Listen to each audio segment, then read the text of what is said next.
Hare Krishna. We continue reading from Bhagavad Gita as it is.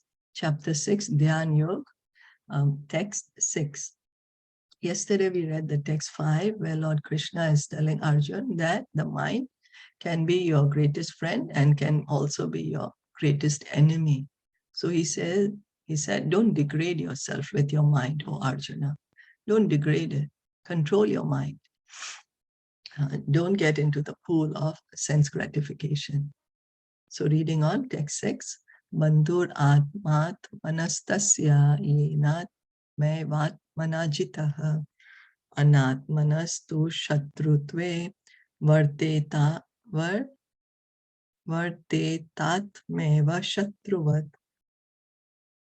Translation and purport by His Divine Grace, A.C. Bhaktivedanta Swami Srila Prabhupada. For him who has conquered the mind is the best of friends. But for one who has failed to do so, his mind will remain the greatest enemy. The purpose of practicing Eightfold Yoga is to control the mind in order to make it a friend in discharging the human mission. Unless the mind is controlled, the practice of yoga for show is simply a waste of time. So because in this chapter, Krishna is speaking of Dhyan Yoga, so the purpose of the yoga, the goal of yoga is samadhi. The goal of yoga is of Ashtanga Yoga is samadhi, to fix the mind on the lotus feet of the Lord. That is the goal.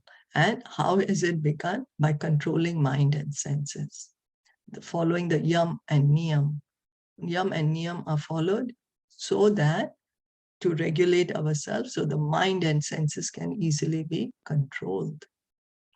So the control of the mind is important. Prabhupada is saying if one is not controlling the mind, then he is just simply doing the yoga for show or waste of time. Well, it could be for health, but then that's a completely different thing. That's nothing spiritual then.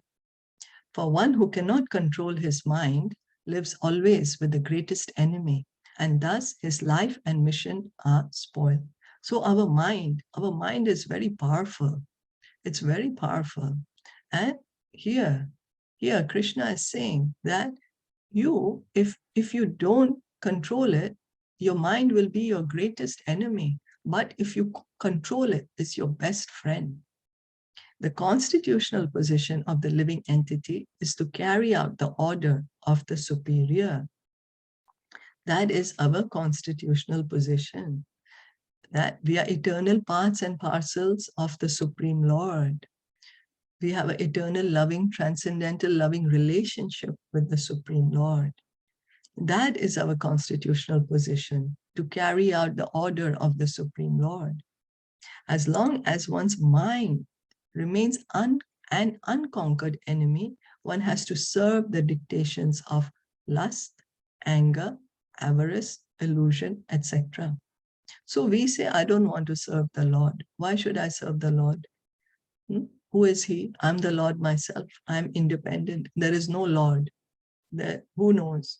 Maybe, maybe not. I'm the Lord myself. So because our constitutional position is to serve, what happens is that we are serving. Then, so we don't want to serve the Lord. But instead, who do we serve? We serve lust, anger, avarice, illusion, etc. That's what we are doing. We say, no, why should I serve the Supreme Lord? I don't want to serve him. But because we can't take away service from ourselves. The soul, the dharma of the soul is to serve. That's the Sanatan Dharma. But because we are saying, I don't want to serve the Lord, then who are we serving? Our mind, our false ego, our anger, lust, our illusion. But when the mind is conquered, one voluntarily agrees to abide by the dictation of the personality of Godhead, who is situated within the heart of everyone as Paramatma. So the mind is very powerful. We have to fix the mind on the lotus feet of the Supreme Lord. on the lotus feet of the Supreme Lord. And then when the mind is conquered, then it's the best friend. Then it can take direction from the Supreme Lord, who is situated as the Paramatma in our heart. But till the time our mind is not conquered, we are not able to hear what the Paramatma is saying. We might say, oh, yes, Krishna told me to do this, or Paramatma told me to do this. But it's just our minds. How do we know? Is it really Krishna, or is it our mind that is telling us things? So Krishna speaks to one who is a pure devotee. And so that's the reason we need to conquer our mind so that we can hear what Krishna is telling us. Otherwise, we are just hearing our mind. We are not able to hear Krishna. You know, when there's a lot of sound, each sound is competing for its dominance. So the sound of our mind is so loud, we are not able to hear what Krishna is telling us, although Krishna is in our heart as the Paramatma. So for one who takes to Krishna consciousness directly, perfect surrender to the dictation of the Lord follows automatically. So that's the reason Krishna says, you fix your mind on me. You fix your mind on me, he says to Arjuna, and then you do whatever duties you need to do. And that is Krishna consciousness, perfect surrender to the dictation of the Lord.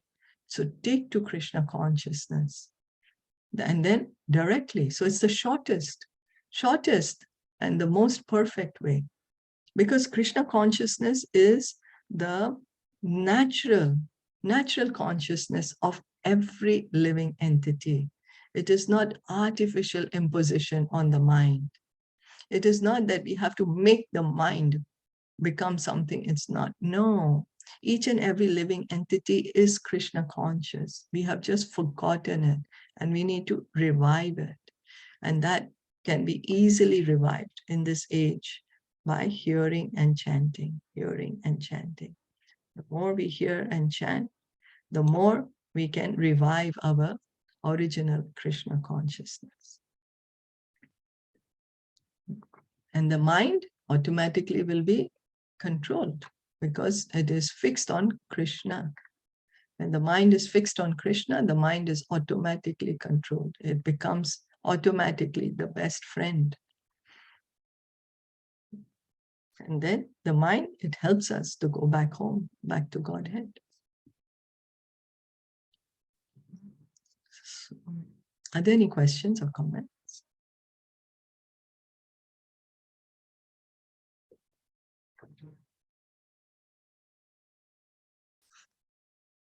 No, then we'll stop here for today. Srimad Bhagavad Gita ki jai, Shilpa Prabhupada ki jai, Gaur Bhakta Vrinda ki jai. Hare